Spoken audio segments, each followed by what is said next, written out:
The coal miners of Carbon County represent much of the heart and soul of the missionary efforts of the early Episcopal Church. The church came to the West to serve the non-Mormons. Many were the diverse, hard-working people in the mines and on the rails.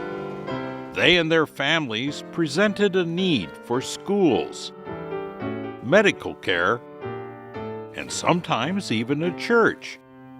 Archdeacon Bulkley brought his Model T and drew a map of Carbon County towns and the population of potential members.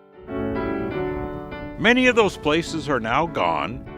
Spring Canyon, for example. A few bits of buildings still remain here and there. We know there were people. There was life, and not just buildings. The people Archdeacon Bulkley visited. Yes, Standard, or Standardville, in the center of the canyon. We had a church in Standard, names of those who did the Lord's work, our heritage, the good souls of a past time. And there were many to draw from, as this was a booming canyon. 25 years ago, I was musing around Spring Canyon and came across one of those many who worked in the mines here. 60% of the people of Carbon County lived in this canyon. And today, how many live here? Nobody. But they did, and they did the Lord's work. And may we remember them today as we meet in the shadows of where they lived. At the mouth of the canyon is Helper. It was to the rails what the coal was to the canyon, an amazing place of upscale stores, sweet treats, and a major Episcopal presence. It was an active church that met at the YMCA, and the church operated a Sunday school that drew dozens of kids, lots of kids from all churches. A helper child of the late 1920s remembered, oh, the teachers were something. 87 years later, that child of the Sunday school remembers their annual church school plays. I remember we had a lot of little plays. And I remember one time we were all dressed up and we had tinsel on our clothes and we had a little star that we held in our hands, and these are wonderful memories.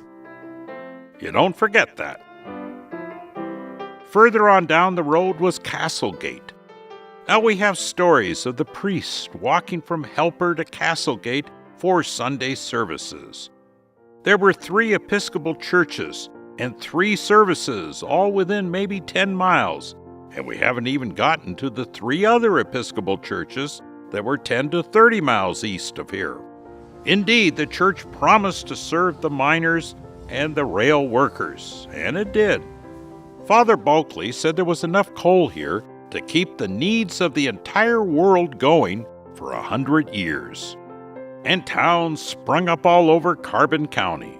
This one is Kenilworth, again a mining town, and a chance for Episcopalians to meet. Pat Morgan was one of those kids who attended the church. The church was in one room in the auditorium that the company owned, and it was just a room, but they agreed to let the Episcopal Church have it for their Sunday meetings, and Daddy did the sermon and Mother played the organ. Her father was the company doctor, and it was morning prayer. And then there was just whoever else wanted to be there, including my dog, usually. Another reason for having Episcopal churches in Carbon County was this. There were a number of miners who came from England. They missed the English church. We had quite a group of English coal miners that had come, and they were there every Sunday, and they'd sing the hymns with much gusto. By the late 1940s, that one-room church grew enough to have a priest.